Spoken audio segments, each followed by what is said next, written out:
Yawa ƙawata dama abin da ya biyo da ni nan don in faɗa miki ki je ki katin zaɓen ki dan ni ma yanzu nan daga can ma na biyo nan kawai jira nake ya fito. Ba zan je in dinga wannan dangwale-dangwalen ba. Saboda me? Saboda ni ba ni da zaɓi a 2023 ɗin nan. Ni ba ni da gwani.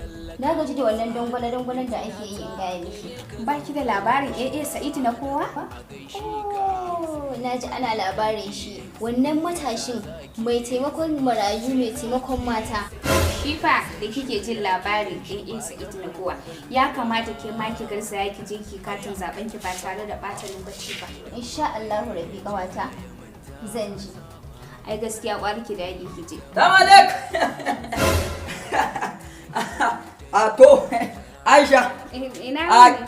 Ka ce ke ce yau a gidan namu. Wallahi ina nan matan ɗazu yanzu ma har zan tafi. To ina ji cewa ba bashi bane gudu ko. Maganan bashi.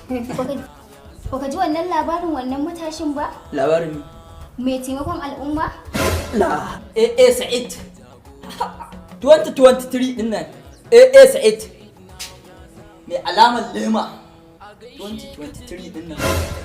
Za mu zaɓa. Mu a Zariya gewayenta har da wajenta alƙur'an ba wanda za mu zaɓa in ba shi ba. Mata yi ki shirya matafi. Ni daga nan sai in wuce. Ba damuwa. Shiga ki canzo mu je. Shiga ki ɗauko a baya mu je. Da sauri. Shirya ki ɗauko.